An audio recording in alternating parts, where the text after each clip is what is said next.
DDG episode 221. My name is Dave, and I'm joined by Michael. How's it going, Dave? A quick question. I was just watching the Mavs Timberwolves games on the TNT website, and they were just advertising all over the page that they have the Ace Ventura movie streaming. And I just need to know, like, were you into those movies? Because I wasn't. I didn't. I like Jim Carrey. Yeah, I did too as a kid. yeah. Like, I think you were probably what, like preteen during those movies. Yeah, probably. I mean, yeah. So they were good. I mean, I'll talk about it a little bit in playing and watching, but certain stuff just doesn't age well. Like it's kind of interesting, even from the times that something comes out when you're 18, 19, 20 to where you watch it again when you're 30 and you watch it again when you're 40, or in my case 41. Just doesn't seem to age well. And I'm like, this wasn't as good as I remember. So yeah, I feel like I had that experience with the Ace Ventura movies like 15 years ago. Yeah. It's just weird seeing like when I'm watching the game and I don't have it on full screen. It's just like, hey, do you want to watch the Ace Ventura movies? And I'm just like, who's still advertising for? Who is this for? Who's watching the basketball game and it's like, oh shit, Ace Ventura? Yeah, I don't think that I would like go out of my way to purposely like, oh, I'm off work today and I'm gonna eat lunch and I'm gonna watch Ace Ventura. But if for some reason I like wasn't feeling well, or if I just wanted to like lay down and take a nap or something like that, and it happened to be like on like after if I was like watching a basketball game like on a Saturday afternoon and the game ended and that just started, like I probably wouldn't turn it off. Does that make sense? Yeah, I don't know. As soon as like Dan Marino pops up, it was at the second one, or is it the first one? I'm probably just like, nah. If I'm gonna watch a Jim Carrey movie, there's so many better ones to choose from. Yeah, I don't know. I think it's kind of your philosophy on like you're curious. Like you saw that they greenlit a Happy Gilmore 2, right? Oh God, did they? Yes. Oh, they don't need to do that. Adam Sandler needs to be stopped. So. And I grew up as like Adam Sandler movies were like prime me, like 8 to 12. Yeah, you're not a Sandler fan, I know. No, there's a couple movies I like of his, but he's not an actor that I seek out. Or some movies that I like, I'm talking about like I liked them when I saw them 15, 20 years ago. And which would have been what Ace Ventura was for you then too.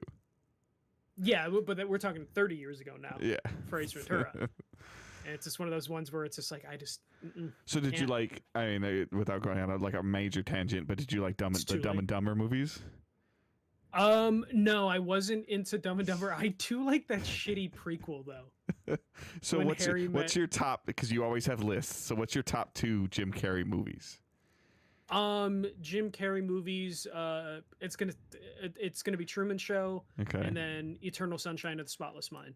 I don't think I've seen Eternal Sunshine of the Spotless Mind. I mean, it's more of a like a. I know he went off onto on a little serious track for a little while, like with Sandler tried the same thing too. Did you enjoy The Mask? As a kid, yes. Okay. I have not I have fond memories of watching The Mask in the laundromat. Okay. Because I think I was the Mask for Halloween once. that would probably make sense at that era. Yeah. Yeah, no, like The Mask, I remember watching that at like when Fox would play movies every Friday, and this might Fridays be a Patreon episode of us like rewatching Ace Ventura and like live commentating. we might need to. We owe some. We've always been looking for content ideas. Maybe we need to. Yeah. All of us need to watch like you and I need to watch like 4 Jim Carrey movies each, and then kind of talk over it. Yeah, we'll just exchange Jim Carrey movies. But you know what? Hell of a Riddler. Oh my God. All right, believe it or not, we are Digital Days Gaming. We are a weekly podcast about video games sometimes that post Thursday morning, 6 a.m. Eastern time on podcast services. Please consider... Computers and Sonic. So, games. There we go. That second movie or that television show on Paramount ain't that good. Surprise, a subpar Sonic product. So we post every Thursday morning, 6 a.m. Eastern time. It's you're eligible to leave reviews on your podcast service. Please consider doing so. Leaving some words on there along with stars or ratings is helpful. You can watch us live on Twitch, twitch.tv/digitaldaysgaming, or on YouTube, youtube.com/digitaldaysgaming. You can also catch the archive live stream on YouTube. You can catch it on Twitch for like the first like week or so, I think. And YouTube also puts out a RSS format that puts our logo on your screen, and you can listen without, having to see our hand gestures and faces if you don't want to. When we're live on Twitch or not live on Twitch, you can subscribe to us with your Twitch Prime Gaming, whatever you want to call it, or a paid subscription, because we are a Twitch affiliate. Everything else is linked in the show notes. Discord, Facebook, our website is all in the show notes. You can go check out previous episodes, as well as the Patreon thing that we're hinting at. If you want to consider subscribing to us on Patreon, that is always helpful but never required. So obviously just sharing the show is super helpful. And we're going to jump right into the news, and there's an acquisition in here. Yeah, there's a surprise acquisition in this in this week. It's either an acquisition or a closure, unfortunately. Yeah. This week we at least have an acquisition. Nintendo has acquired Shiver Entertainment. So Nintendo acquired Shiver Entertainment, the studio behind the Mortal Kombat 1 and Hogwarts Legacy Switch ports.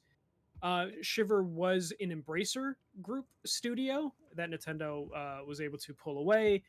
In a statement, Nintendo said, by welcoming Shiver's experienced, accomplished development team, Nintendo aims to secure high-level resources for porting and developing software titles going forward. Even after it becomes part of Nintendo Group, Shiver's focus will remain the same, continuing commissions that port and develop software for multiple platforms, including the Nintendo Switch. So it's rare that Nintendo does acquire a studio. I believe the last time they acquired one was like 2001 or 2021. And Nintendo very much they're very careful. Like if you get acquired, it's because you already vibe really well with Nintendo and you fit within their culture. So this is a US studio that was acquired. Makes it even more rare, in my opinion. Yeah.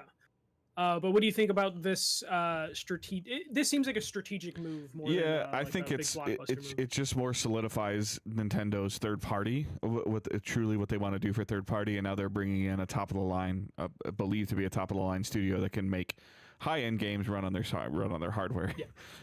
Mortal Kombat and Hogwarts Legacy are very large games, and I haven't heard awful things about the Switch port, but I also haven't heard raving things about the Switch port. So the Mortal Kombat port got trashed heavily by people because they had to make some huge sacrifices to get that game running. Okay. Hogwarts Legacy, for the most part, people I know that played it are fine with it. Like you know what you're getting with it. They cut some things that they needed to cut. Mortal Kombat got bashed, but just the fact that they were able to get that game to run, period, was a thing that makes sense for Nintendo to be like, hey, that's kind of hard. We have a new console coming out potentially in a year or two. And ultimately, like, porting Nintendo Switch games to Switch 2, like up-resing their games.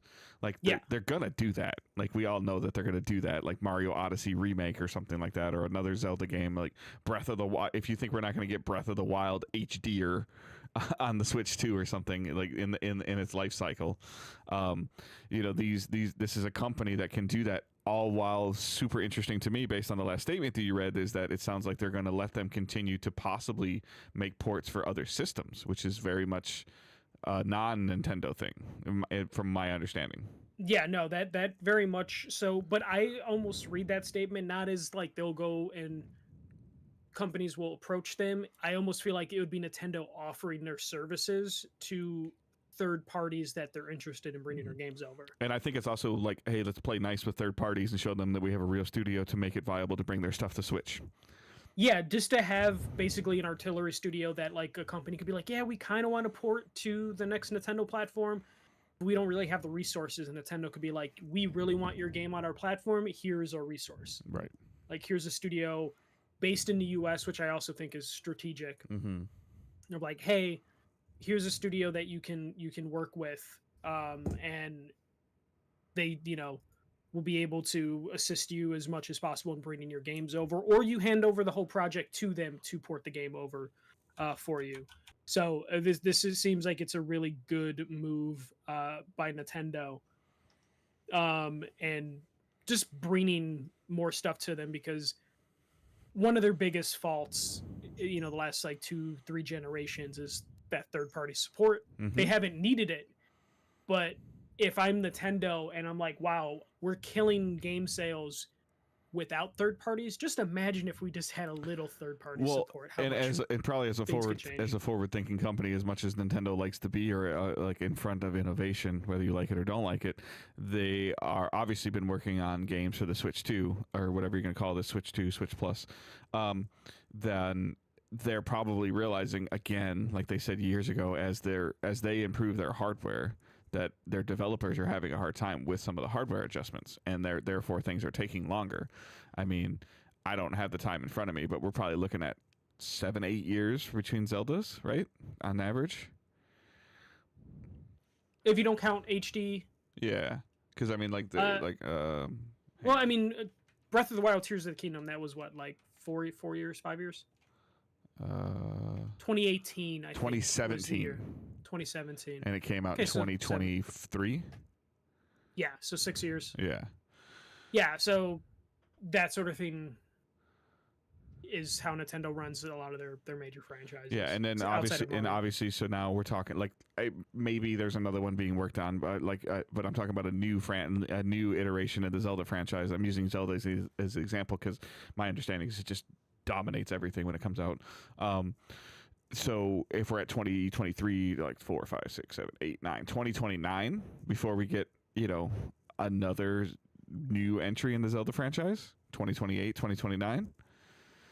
I mean, probably a little sooner because they use the same map for Tears of the Kingdom. So they might have been already branched off on something else. But it definitely wasn't like I didn't hear anybody saying Breath of the Wild could have been DLC. I'm sorry, Tears of the Kingdom could have been Breath of the Wild DLC. There was enough in there. So, but it'll be interesting because I feel like we're due some type of new 3D Mario soon. Yeah, I think Odyssey's been a while, so. I think that's a launch game. Yeah. Most likely. Is this like a straight up Odyssey 2 game. Probably. So. Odyssey 2, that sort of thing. Unless there's a big gimmick with the Switch 2 that will justify like a whole different Mario game. But yeah, this will at least help them. Like if Switch 2 is backwards compatible, it probably wouldn't be too, I didn't realize this. So I'm sorry, I keep getting them mixed up. But Breath of the Wild and Odyssey launched the same year. Yeah, Nintendo did work. So we got another Zelda game before we got another 3D Mario game. Now we've gotten more Mario games, obviously, but they're different. Whether it's the Princess Peach and ones, the party games. Yeah. I would imagine if Switch 2 is backwards compatible, this studio would basically be sent to like, hey, can you pick up the ports that didn't make it to the Switch period last time? Yeah, for sure. You pick up some of those bigger games that should have been on the Switch, but they just couldn't run. So maybe you have Nintendo just kind of pitch themselves to other companies like, hey, we really would like to bring this IP over to our next console now that we have the horsepower. And here's a studio that's willing to do the work. I'd be really curious about I don't know the studio's deep pedigree, but like one of the things that Switch is lacking always has been an FPS. Or Nintendo, yeah, that's what I was thinking. Nintendo has been lacking. Has always been an FPS. So there's a small part of me that's like, would I buy a dumbed down version of Destiny on a Switch if it but it's an online thing, so it's not only is it a first person shooter, but first person shooters now are continuously always online and necessary to be online. Those are two things that Nintendo severely struggles with. Yeah, I would love it. Unfortunately most shooters are now like live service games to where it's just like, or like it just came out this week, like X Defiant. Like, could it do it? Like, Ubisoft has a good relationship with Nintendo. Like, we've seen them do stuff. Could this acquisition help bridge that gap to okay, here's a great example that just jumped in my head with that now. That doesn't necessarily need the consistent online connection. A Far Cry game. That's what I was thinking. I'm trying to think of more single player games that aren't live service games. Like, that could be something that like Nintendo missed out on. Or this could be one of those things where, like, obviously they're probably making the next Far Cry game. Right. This could be one of those ones where Nintendo hears they're making a new Far Cry game, goes to Ubisoft, like... Yeah, arguably the best Far Cry game may be Far Cry 3? I thought 4 was the one. 3, 4. So you don't think that Ubisoft would love to put 4 on Far Cry 3 or 4 on the Switch? Yeah, or, like, we're kind of right around a point where I feel like Far Cry remakes are more possible than a new Far Cry 8. Yeah, yeah. So it could be one of those things where like Nintendo could get like an inkling that like some things are happening, and they can go to the studios and be like, hey, we know you're working on this project. Yeah, or like a Titanfall style game. Yeah. But yeah, it's interesting. Nintendo doesn't spend money often, so this is, obviously I'm sure they've done their homework, done the research, and this is going to be one of those things where in like 4 or 5 years we look back and be like, wow, look what they did. Yeah. And, they can like point them, and it's like, hey, Nintendo's got third-party support. It's only one studio, so obviously it's not going to be like this studio's. Yeah, they're not going to crank out a game a quarter. But if it works out for them, they could acquire multiple studios, kind of like how PlayStation acquired a couple artillery studios the last couple of years. Well, we saw that the GTA collection did well, even though it was trash, right? Yeah. Yeah, it did well. It was shit, but it did well. So how good can something that people are gonna that the demand for Switch is there and it runs, like how well will that do? Yeah, and that's gonna be the thing, is like, I would hope that the Switch 2 hardware isn't too complex that will scare third parties away, but if you can have a studio just focused on this, it's basically what Japan Studio was for PlayStation, and to a lesser extent like Sony Santa Monica and San Diego are for third party stuff. Like, remember you would see like it was the San Diego, that's the MLB The Show people. Yes. You would always see the Sony San Diego logo on the most random indie games sometimes, because it's like, hey, this is a studio that helps with companies, and you'd see that with the Japan logo as well. So like, if Nintendo can have a studio like that, that'd be super beneficial. And I think it would be good if they can kind of open Nintendo up. Like, if this is a Florida based developer, like maybe they can acquire like something in the UK and just kind of spread out where they have some of these studios. Because location does matter. Not every studio is like fully remote, so sometimes you kind of just need to have someone based in that country to assist other studios. For sure. Yeah. Next bit of news: PlayStation is. I love this story because, like, PlayStation fanboys get upset when these games are kind of successful. But Ghost of Tsushima is PlayStation's second biggest Steam launch, right behind Helldivers 2. So Ghost launched about a week ago to mostly positive reviews. Like, for the most part, it's like, I think it's like mid 80s for the Metacritic for it. And despite the PSN account issues, it is the second biggest launch for PlayStation on Steam behind Helldivers. Ghost saw its concurrent player count on Steam past 77,000 people, which was only bested by Helldivers' whopping 400,000 concurrent players. Other PlayStation games' concurrent Steam numbers are God of War with 73K, Spider-Man with 66K, so it's right in line with those other single-player games. Ghost is also available on the Epic Games Store, so this is only taking account the Steam numbers. But this just shows you that there is an appetite, regardless of how long these games have been out. There is an appetite for these PlayStation first-party games on PC. Yeah. We're getting closer to a day one PC and console launch, whether you like it or not, because we're already seeing them come out and say that they feel that the console numbers are declining, or they've said that they're declining. The PS5 sales are declining. I don't think a PS5 Pro is going to fix. You might see a small increase, but it's not going to be like a long-term increase. You're going to see the same. I don't think anybody's going to buy a PS5 Pro as their first PlayStation console, as a new console. It'll be an upgrade console, if that makes sense. So there's going to be a matter of time before the board's going to be like, okay, so a 5-year-old game, I don't even know how old Ghost is, sorry, 4 or 5-year-old game sold. I think it was a 2020 game. Yeah. I think it was pandemic. Yeah, sold this well, this many years later, and a day and date game, Helldivers, did that well. Okay, so next God of War, next Spider-Man is on PC. The same like it's releasing on their multiple platform thing. Like, it's gonna happen. They're integrating the PSN into PC, obviously, and this is with them losing out on potential countries to sell. So you really can't say what country sales. Yeah. And there had to be a fair amount of people that really wanted to play Ghost when it came out on PC. Yep. They couldn't play it, so they watched PSN. Yeah, but like they ended up probably just watching the game being played by a streamer, or like watching YouTube videos, and then they're not participating in purchasing the game anymore because they've already seen it played by someone else. Imagine if those people didn't have to go that route and the game was just available to them day one. Right. They probably would have threw the money down. Yeah. So I know you like numbers, but so we have an idea of how much these ports cost based off the Insomniac leaks. Yeah. What if I told you these ports only cost anywhere from $2 million to $5 million? And if you multiply the Steam $50 times the 77K, they made their money back technically already off that concurrent player count. If they don't get all of the cut, like, okay.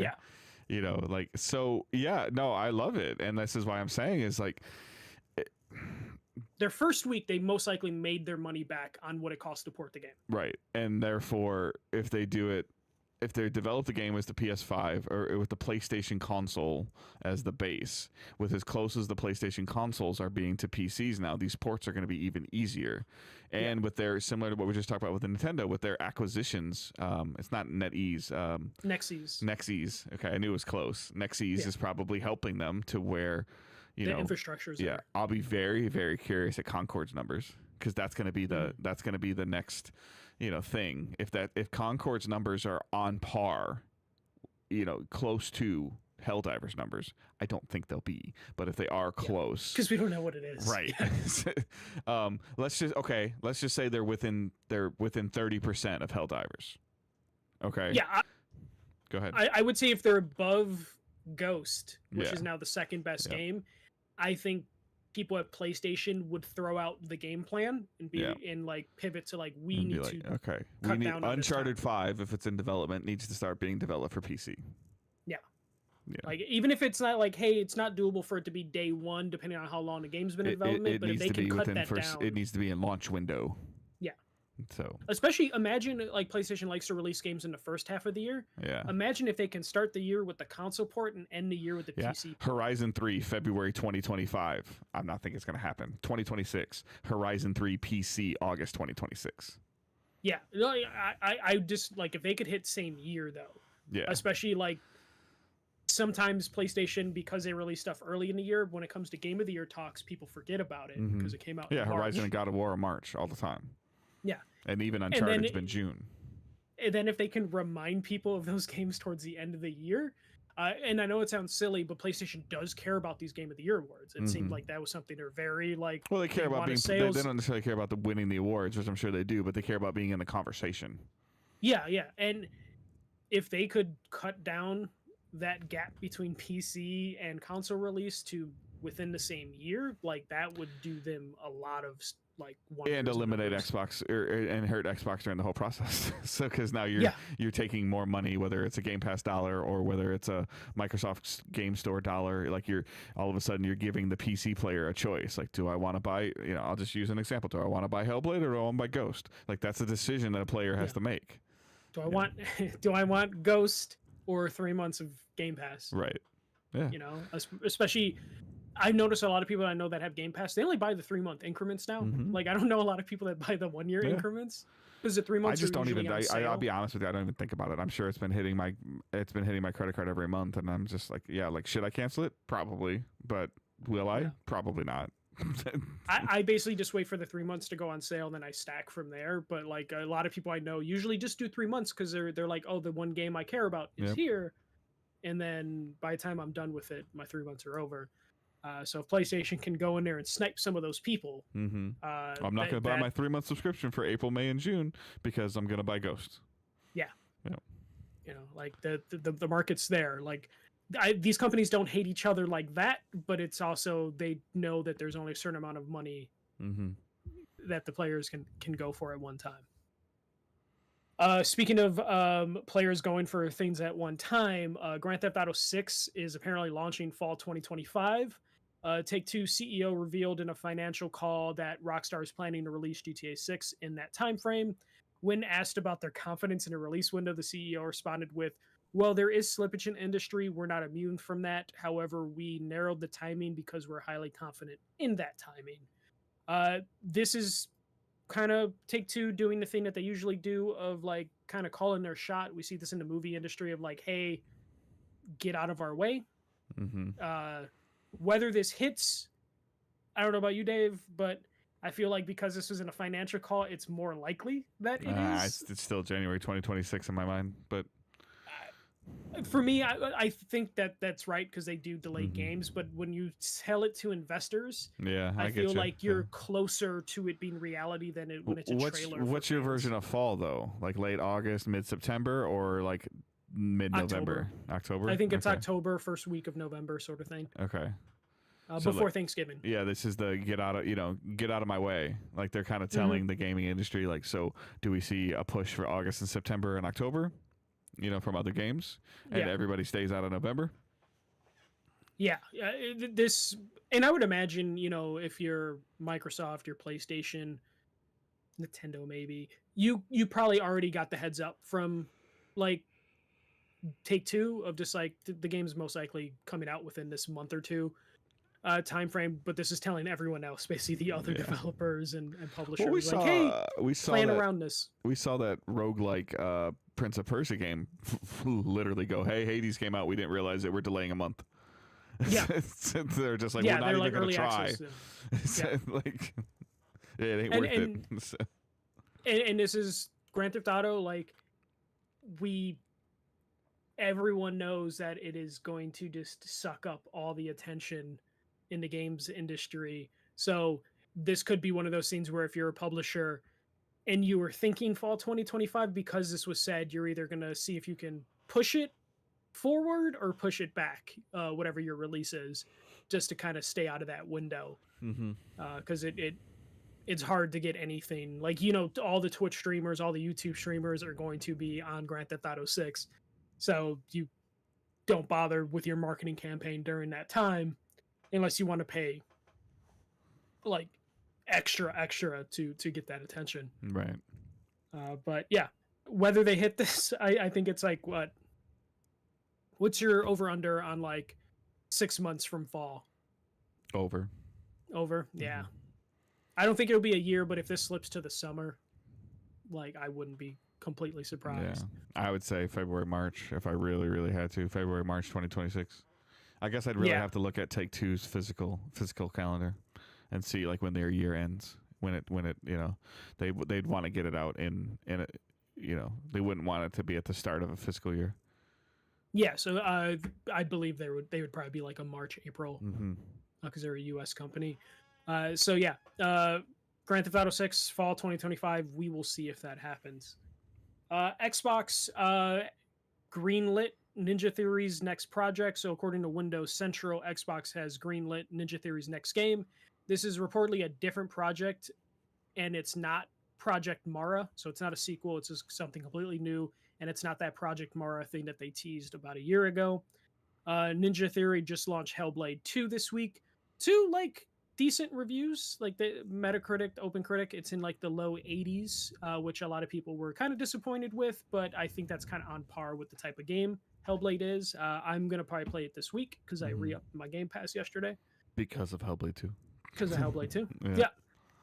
But yeah, Dave, the reason I put this in here because a lot of people after the last set of layoffs were like, "Oh shit!" Like, well, and it didn't help either. Ninja Theory released this like statement, like it was like the day the game came out. Yeah. So, but I think that Ninja Theory was. I'm trying to think about the right way to process this statement. Ninja Theory was sought after purchase by Microsoft. They knew Ninja Theory wasn't in a combo. It wasn't, Tango Gameworks came with Bethesda. So it wasn't like you were buying something shiny over here and realized that there was rust over there. And again, I'm not saying Tango Gameworks is rust. It's just an analogy. They went after Ninja Theory specifically for what they're doing. So versus they went after Bethesda for God knows what. And we still don't really know that yet. And then saw the problems that we saw with Bethesda. And they're like, okay, that's not going to work. Like, I think that they obviously had, deeper dive into Ninja Theories and books. Yeah, and especially when you look at Ninja Theory was like their studio. They had a specific vision. I think we saw that with Hellblade 2. Where remember the first pitch with Hellblade is like we're making a small game that's highly polished. Like they're making like, and they did that. It sounds like right. And and that's what I was going to get to. And it sounds like with Hellblade 2, they kept with that. And some people were upset that it wasn't this grand, expansive game. It was Hellblade one style of like, hey, this is like a 4 to 6 hour game, right? highly polished. The things that I think focused. that they're getting dinged for are the things that Ninja Theory's been saying since they started development of it. It was going to be. No, and it's basically what it is, which is why like I brought up the Metacritic score of like it's decent. People say it's the Xbox tax, but it's not. That doesn't exist. It's the people weren't paying attention to what the studio was telling. Yeah, there's 2 Plague Tales, right? Yes. Okay. Didn't you think, if I remember right, didn't you think the second one suffered from a little bit of bloat? A little bit of bloat. I was scared that it would be too much bloat, right. but it found like just a little right balance. Right. So, but there was still some in there of them trying a little too hard of like, oh, well, we got to make a bigger game. Like, it's got to be bigger than, and Ninja Theory's like, screw you. Ninja Theory's like, we're going to do exactly what we did with the first one and just tell a cool story. And it sounds like they did it to the point where it's piquing my interest again, even though I'm not going to play the game, I don't think, because I didn't play the first one. And I don't really know if I want the inside of my head messed with like this. And it sounds like they do some really cool things, like they expand on that. Like Hellblade 2 seems like it's an actual perfect sequel in terms of like, hey, we expanded on the ideas from the first game, and also we just made it like way more visually stunning than the first one. But yeah, Ninja Theory, I didn't know they're only like so someone said they're like an 80 to 120 person studio, which as soon as I heard that, I'm like, oh, they're safe. Like Microsoft, like they're probably they're a very not small bleeding cash.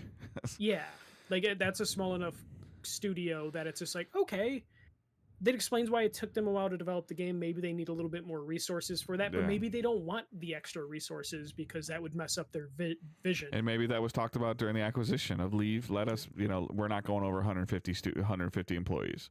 Like, we're not going to do it or something like that. And that maybe led to the deal and what was going on. And who knows? But I mean, this is, I guess I care that it took them as long as it took them to do this, but at the same time, it's in Unreal 5, right?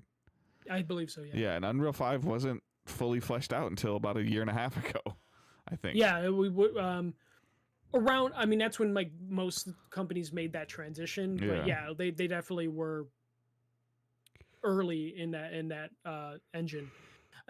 This is just one of the things though. Like Xbox or Windows Central is the one that got the info leaked to them, and I feel like that was either Ninja Theory or someone on Microsoft leaking that news to Windows Central, just to be like, hey, like people think we're going to shut them down. Can you like let it known that we greenlit their next game without announcing that next game? It's a valid question with them just shutting down Tango Gameworks after Hi-Fi No, Rush. it is. It 100% is a valid question. Yeah. But this is one of those leaks that it seems very planned in terms of like, hey, we need to tell people it's going to be okay, but we don't want to announce a game right now. So they go to Windows Central, which handles like all the Microsoft stuff, and kind of let the story out of like, hey, they're working on like a new game, and I guess they kind of have Project Mara, which which I have no idea if that will ever be a thing. It might not be a thing, but it also could be something that Microsoft doesn't care if it's a thing, if it's like a tech demo. But all right. Final Xbox story. So the reports suggest Call of Duty will be on Game Pass day one. So this is, I think Windows Central was in on this. IGN, Eurogamer, multiple outlets were basically confirming this, VGC as well. But yeah, this year's Call of Duty sounds like it will be on Game Pass day one after months of internal debates at Microsoft. According to insiders, this will also lead to some changes with Game Pass tiers. Some insiders suggesting a price increase, while others are suggesting that the current system is just going to flat out change because they kind of feel the current system is confusing to advertise, and they want to make sure they have their advertising and tier stuff figured out because Call of Duty is going to bring a ton of attention to Game Pass if it's coming day one. Dave, multiple questions. First one is, how do you feel about Call of Duty being on Game Pass day one? I feel like you're going to be like, no shit. Yeah, I think it has to be. Yeah, like they have to do this, like to show Game Pass growth. It's going to be on other platforms, so they're going to get the credit and the sales from the other platforms, whether it's PC or PlayStation. So I think it has to be. And I'm assuming your next question is, what's my thought on tier changes? I think this is par for the course of what's to be expected of spending $140 billion or whatever they have. I don't know the number. I'm sorry. Between the 69 billion and then another 7 for Bethesda. So like close to 80 billion. Yeah. So, or roughly their acquisitions over the last couple of years of 100 billion total. And, like they have to start showing growth, engagement, and return on investment. You do that through game sales. You do that through Game Pass subscriptions. So you need both, and they should get both. I could totally see a Call of Duty Game Pass tier exclusively, like $22 a month, and they reveal Call of Duty this summer. And here's the game, and here's the content for an entire year. Like they're gonna really kind of service out Call of Duty.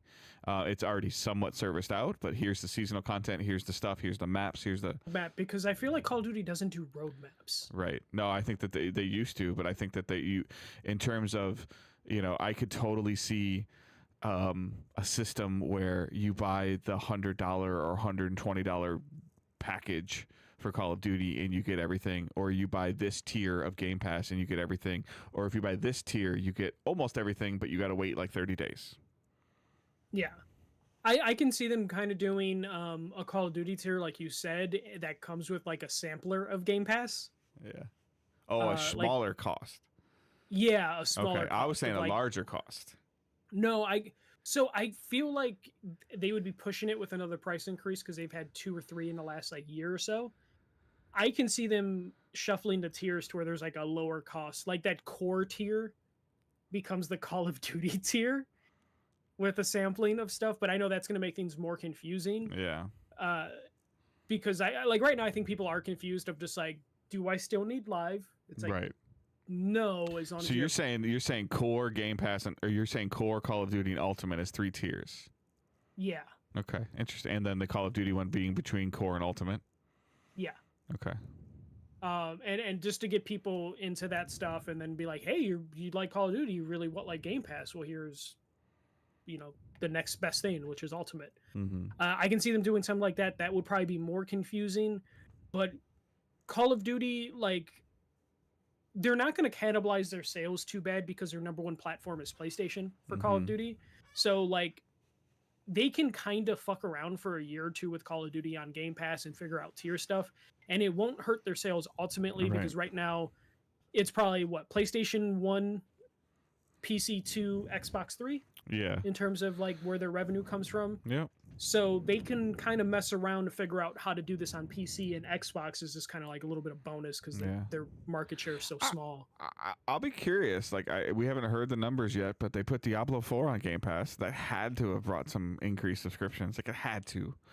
And then if they got a Call of Duty game coming out October, November, I mean, I'll be honest with you, to your point, Michael, it's probably easier for somebody to be like, here you go, here's $30 or $40 3-month Game Pass subscription. Go mess around with Call of Duty and see if you're playing it after 3 months, and we'll look at it again, versus spending $70 on something like I get annoyed with Owen. Like he comes to me and he wants another game, and I'm like, dude, you're going to play this game for like 48 hours.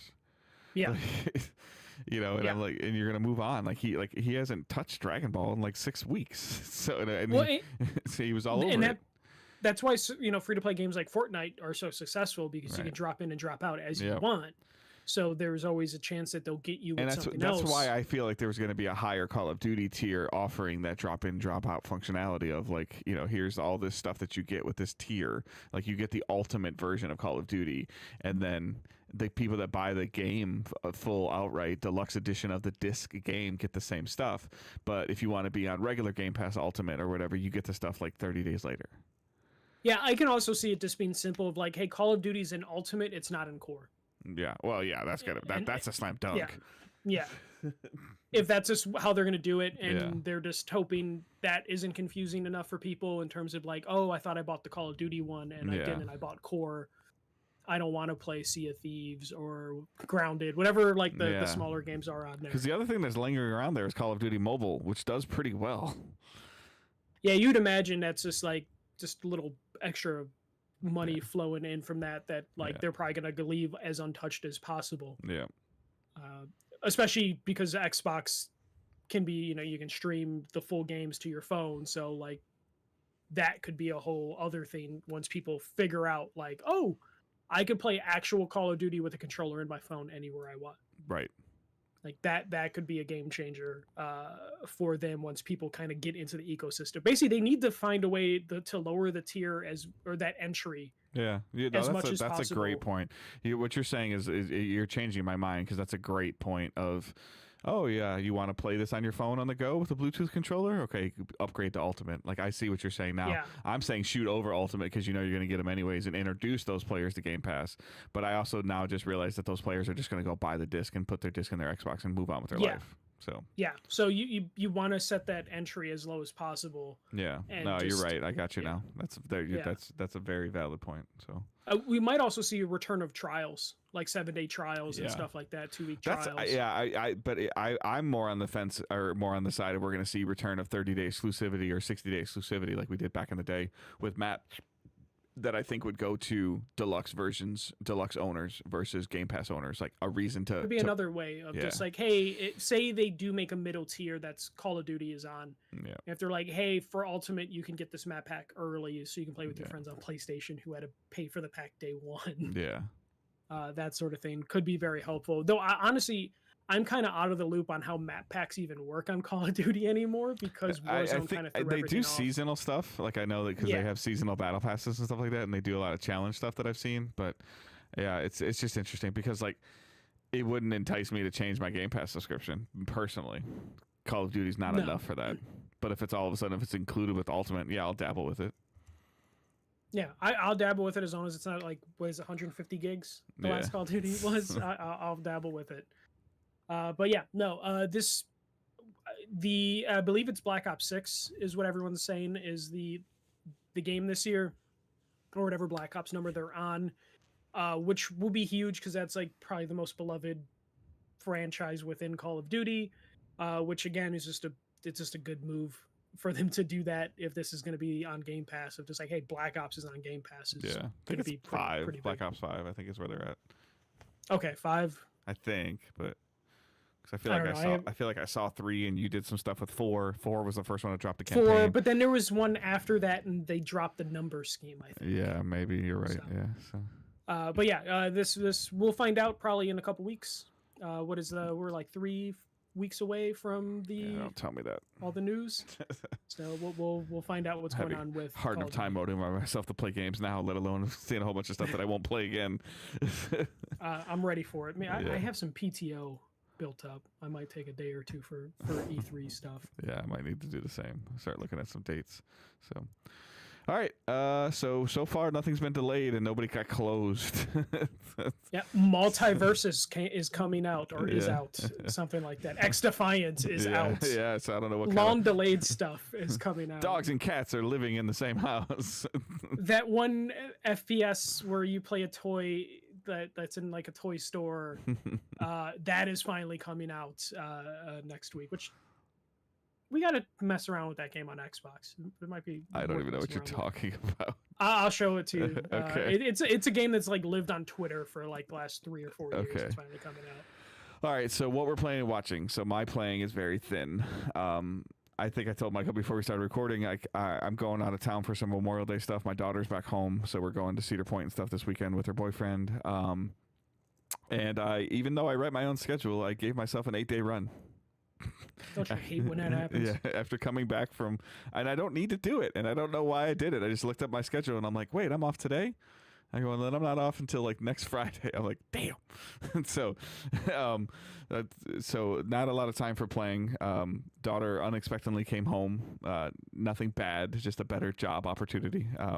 So right post her graduation, we kind of knew that was going on. Paper Mario does come out tomorrow, as we're recording this show. I have purchased that.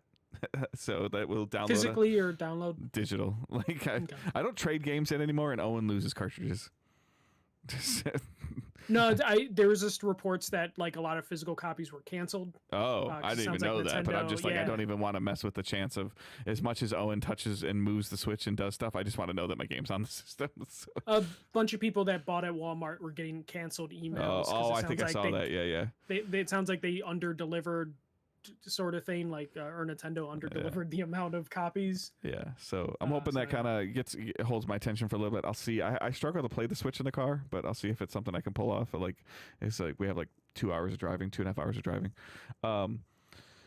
Hopefully that kind of like I never really went back to Mario RPG either. So and then Final Shape comes out like in 2 weeks. So the Destiny content update comes out in like 2 weeks. So I'll be curious to see how that goes. There's a bunch of stuff going on with that right now. With they're trying to build the hype, like showing exotics, and I'm just like at this point in time I just kind of want to see how this story finishes.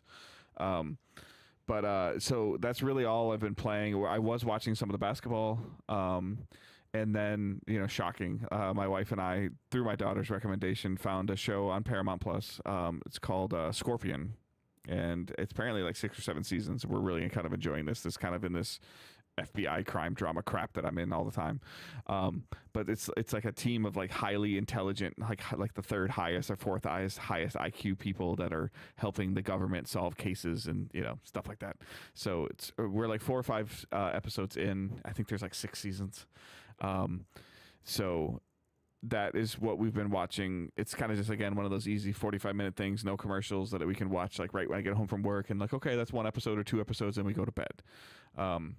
Mentally, that's where my wife and I are at. Is she's getting ready to wrap up her first school year, like she's also trying to balance her master's class. So it's kind of like shut brain off. And then also so my daughter's boyfriend's name is Devin, and we found out this week that, ironically enough, I don't know actors' names. I know I suck at this, Michael, but there's an actor in Scorpion that played Finch in American Pie. And we found out that he, the guy that does Stifler's mom. Something Everett. Yeah, he's in Scorpion, and I said, oh, that's that guy from American Pie. And Devin, at 22 or 23 years old, goes, what's American Pie? And then you're like, hey, so we let's watch this Pie movie together. Yeah, that's an awkward watch with a little bit, but I just kind of wanted to see reactions. But that, as I hinted at the show, I watched that this week, and seems like a weird like intimidation thing. Just like, what jokes are you laughing at, kid? Oh, don't worry, my daughter's worse than him, and I know my daughter's worse than him. So yeah, you're just like, okay. My daughter saw it. My daughter saw it at a much younger age than Devin saw it. She's like, this is a Thanksgiving movie. Yeah, we watch this every year. It just wasn't as good as I remember it at all. No shit. Really? Fucking American Pie wasn't as good as you. No. Even 10 years ago, though, like watching it, like, so I don't know. It's just interesting. I was just like, huh. So like a movie that didn't age well. It's 25 years old. Yeah. So I didn't realize that until like we rented it or whatever. I feel like there's a lot of early 2000s comedies that just won't age that well. American Wedding was okay. Okay. I was at the 3rd one, I think. Oh, American Pie Wedding. Okay, I got you. Yeah. Yeah, okay. Yeah. But still, I don't think any of them probably have aged well because it's the American Pie movies. Right. It's just kind of one of those things where like, huh, that's not as funny as it used to be. Like, I fucking a pie. This isn't as funny as it was 25 years ago. Putting somebody on a hidden webcam and putting them on the internet doesn't play over too well. Yeah, that does. Yeah. There's a lot of things in those movies where people should be in jail. But yeah. But you go back to the movies in the 80s and that same raunchy teen thing, and you're just like, oh, all the people in Porky's are in hell now. Like, just like, oh man, yeah. So, I will say Revenge that of the Nerds, fucked up movie. The playoffs, some of the NBA playoffs has actually been rather entertaining. Yeah, it's been really good. Yeah, watching Anthony Edwards, Karl Anthony Towns, the Timberwolves are kind of like, becoming that team of like, they're one of the cities. Minnesota is one of the cities with like the longest streak without a championship. I think it's like 1991 when the Twins won something. Oh, okay. Of the teams with 4 major sports in them, I saw some graph like they're up there as like 1, 2, or 3 as like like I think the last time the city of Minneapolis had a championship was the Minnesota Twins, like in the Jack Morris days. Oh, because the Vikings made it to the Super Bowl. No, they lost. The couple of those missed field goals against the Falcons. Okay, I was thinking like Even when oh man, in the 60s, 70s, 80s, yeah, Minnesota okay, was good. I felt like a Randy Moss team. No, they had it. Randall close. Cunningham, Randy Moss, Chris Carter, but they lost to the Falcons that year. Oh, okay. Yeah, and then that was Elway's first Super Bowl. When he beat the Falcons, first or second. But yeah, and then like the Timberwolves are, in NBA terms, are relatively still like new-ish team. Like not new, but I mean they've been around as long as at least as old as you are. I think. Mm-hmm. But it's pretty cool. And then Dallas too, like just Dallas, like Luka Doncic is just a star for the NBA. So talking to a coworker earlier, this is the first time that the conference finals teams, I'm rooting for all of them because they all have like young people as leaders. Yeah. There's not really any team that their top player Tatum is like and Halliburton and Luka and Anthony Edwards. I mean, we're talking about those 4 or 5 are all under the age of 25. Yeah, Kyrie's the oldest veteran person, at this point, which is just crazy. I think that like obviously I don't believe that sports are rigged, but like the Pacers Knicks series, going back to like the 90s with Reggie Miller, John Starks, and Patrick Ewing stuff, like that was kindling some of that for me. But I think the NBA could have massively benefited from a Knicks Celtics series, massively. Yeah, the only problem is like the Tibbs, the coach of the Knicks, he runs his players like into the ground, literally into the ground, and they defend him though. No, he's a good coach. Yeah. People he likes certain players that will play hard for him, but his play style just kind of led to so many injuries that he had no choice but to run them into the ground because when you get to the playoffs, you go from a 12-man team to like you probably only 7, are at an 8-man rotation. Maybe 8 at the most, yeah. You still have the other 4 guys on the bench, but you only play 8 people. And then what happens when 3 of those 8 people get injured? Yeah. Like you just run to 5 people. Yeah. The Pacers are like the Pacers Celtics stuff is going to be high scoring drama. Like we're talking about 130 point to 128 point games, and then the Timberwolves Dallas is going to be like in the mid 80s. Like it's well, because people underestimate like the Mavericks defense. Yeah. Like people and talk Minnesota about has the best defense. Yeah. Yeah, and then like when you look at the stats, it's like the Mavs, especially the playoff run, have had a really solid defense. So what's the score right now? I was watching that earlier. So I just think the NBA playoffs are going to be inherently interesting. No more TNT. Did they lose? Did they officially lose that? They officially lost. When did that come out? This morning. Okay, so next season NBC got it? Yeah, so next season will be the last inside the NBA season. Yeah. So no Ernie, Chuck, Shaq, and Kenny. Well, no Ernie for sure. Chuck, Charles Barkley, Shaq, and all these other guys can go to other but they could go to NBC if NBC wants to. But Ernie is tied to TNT in a long-term contract, like massive. But we don't. Yeah, but I'll be curious what they're gonna do with him though, because like what do you pay this guy all this money for if you don't have any sports? He's a fantastic host. Basketball. He can do other stuff. Yes. Yeah, I also think if you're Warner Brothers, you lose the NBA because you didn't want to spend like $2.5 billion. Figure out how much it's going to cost for the WNBA. Right. In the meantime, because it's probably super cheap. Yeah. And there's a lot of hype now about the current season. At this point in time, subcontract Ernie out and just use him when you need to use him, but subcontract him out, which can happen. Yeah. So.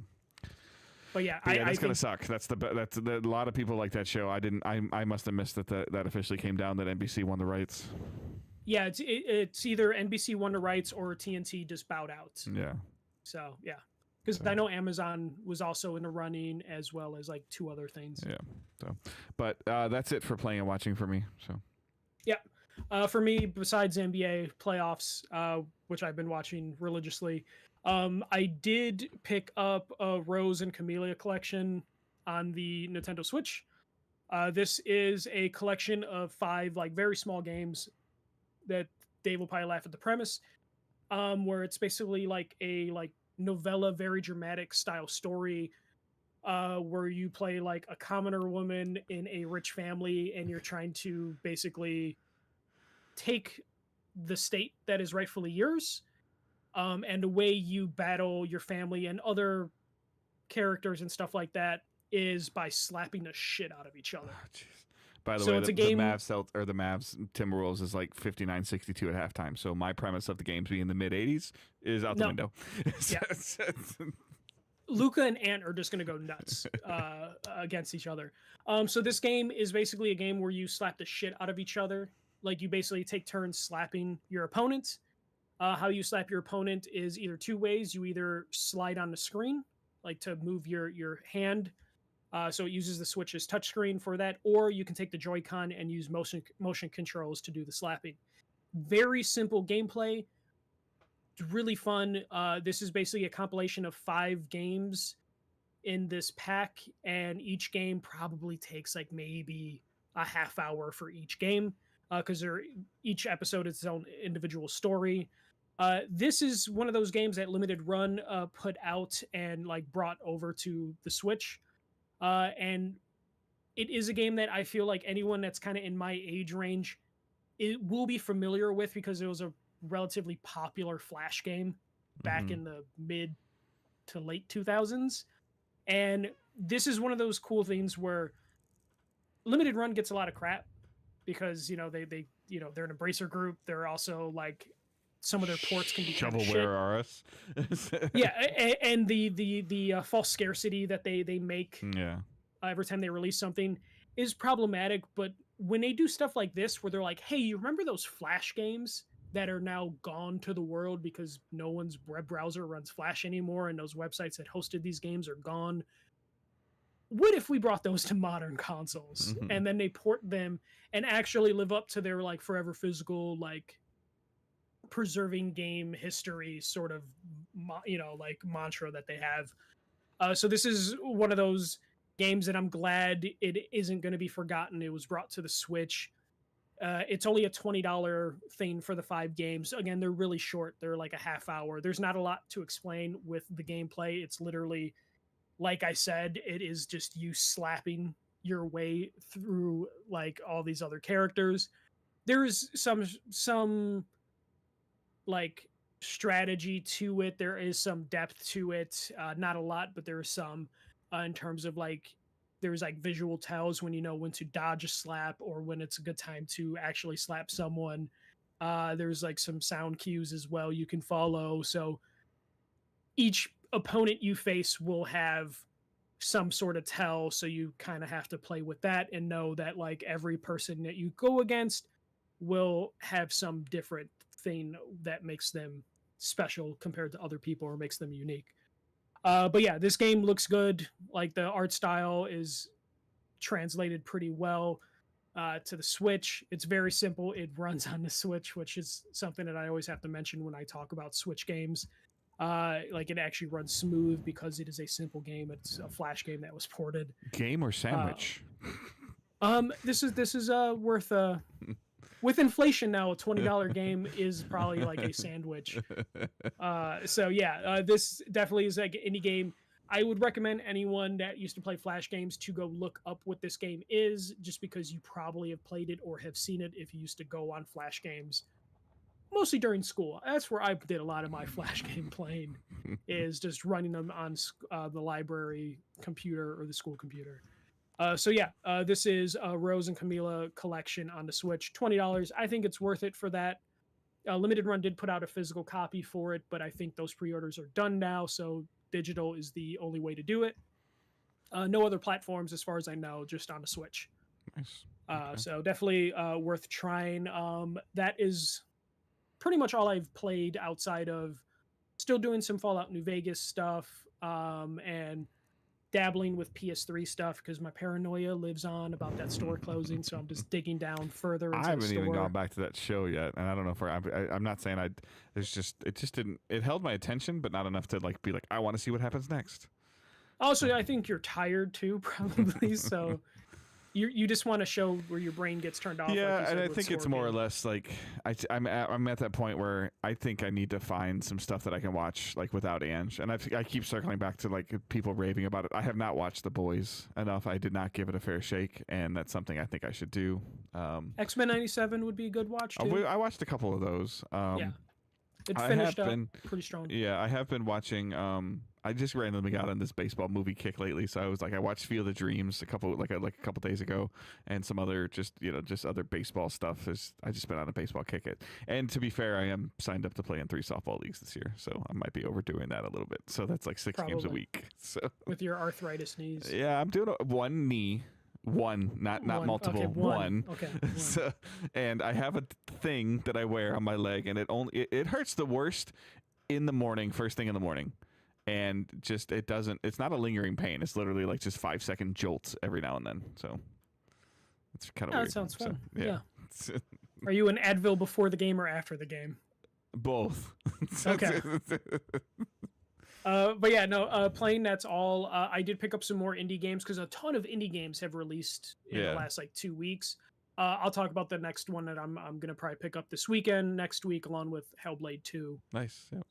Yeah. So hopefully, like Mario for me, like Mario or Paper Mario, and I'll try not to bore you guys too much with Destiny, but I just hope it's good and it's fun. I might stream it a little bit just so some of you guys like to see. A lot of you guys sometimes are intrigued by like how I physically play Destiny, because like usually it's a little bit more of an entertaining watch for some people sometimes. So. And there's also some people that are like, I have no interest in playing Destiny, but I'll watch someone that knows what they're doing. Correct. Yeah. And ask me a bunch of questions, and then I end up explaining stuff, and I end up being in my menu too long. Yeah. So. All right, is that it for you? Obviously. Yeah, that's it for me. Okay. A reminder, just guys, send us some questions. I know that some of you might be behind. Maybe you're a little bit more caught up now after our little break that we took, our little hiatus. You can send us questions or comments using hashtag AskDigitalDays. You don't have to wait for us to ask for them. You can send them to us on Twitter. If we say something on the podcast you disagree with, you put that hashtag on it and say what you disagree with. Like, that's fine. I would love to hear some conversations or have some questions or even topics that you guys would like to see us cover. If you come across a news story, Michael and I don't catch everything, can't catch everything, and we'll never catch everything. So if there's something that you see or you would love to have as a topic, I promise you, if a listener sends us something in, it'll get on the agenda. I promise. So please, we would love your guys' involvement. Send us the questions. Put them in Discord. Any of that stuff. There's been a little bit of talk in our Discord. It was like about a half a day. And it kind of died down a little bit. But like the college football, a possible online dynasty. The fact that EA. Oh, I didn't put that in the news. That's coming. Yeah. The fact that EA is not supporting cross-play on the online dynasty is annoying and dumb. But does it have cross-play? And other avenues, yes, like regular, like versus online play. Such a weird thing. I got to dig into that a little bit more. Josh, a good friend of mine, Josh Crease, he sent me a FAQ picture or posted it in Discord. There was enough discussion that was happening currently at the time that I made a college football channel. I put a poll in there about what platform you're going to buy it on. PS5 is winning right now, so you're not going to buy it. I voted for Xbox. You're not going to buy it. No. It is interesting though that they have a college... Can I set hot dog prices? No, in Madden you can. I know. That's what I'm saying. I like that part of Madden. I like setting concessions. Prices. Can't do that in college. Not that I'm aware of. I don't can know. It's been 11 years. So can I use NIL money to like? I don't know yet. Like it's not out. You need to find out. So, but there's a bundle, a very interesting bundle that's very non-EA. That both deluxe editions of Madden and College Football 25, both the deluxe editions. They haven't really even announced this Madden officially, although we know it's coming. It's $150. 70 plus 70 is 140. Yeah. But the deluxe versions, though, like the $100 versions. Oh, it usually comes with like ultimate packs for Madden. All that. Yeah, so they're gonna have some type of Madden Ultimate Team in college, which I was hoping that they wouldn't do, but I knew that they would.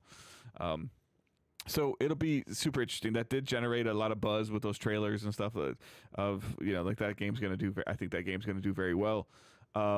There is a potential for a DDG online dynasty. I don't necessarily want to put a cap on it or a limit on it, but at the same time, I need it to be tangible. Like we can't have 15, 18 people in this thing and try to do a 48-hour advance. That's too hard. So we'll have to see where the interest is. I think right now it's like 6 or 7 people. So that's a really good number. Like I like 10, 12 at the most, but we'll see how it goes and when it comes out. I was really hoping for a PC release, and it's not coming to that either. So maybe next year. So all right, that is all I got. You got anything else, Michael? No, I'm just gonna play some more indie games, play some Hellblade this week. Awesome. I'm going to Cedar Point. Top Thrill Dragster 2 is closed already. Their new biggest ride is closed. But yeah, keep an eye on our socials for that kind of stuff. I'm sure Michael might post some stuff. You can follow him at The First MJC. You can follow myself at Good Dave Hunt. You can follow the main podcast at Digital Days Pod. Facebook group and Discord server are linked in the show notes, as well as the Patreon, as well as websites, and leaving reviews and sharing the show can all be done from your phone, hopefully. So hope everyone has a great week, and keep moving forward. Don't be a dick. See ya.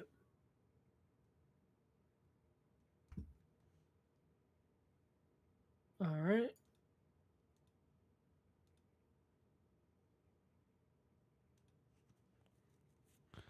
What is this one again?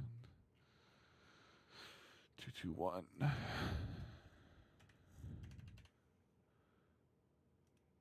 Oh, man. Those of you that are watching on the stream, thank you, and we will talk to you all next week.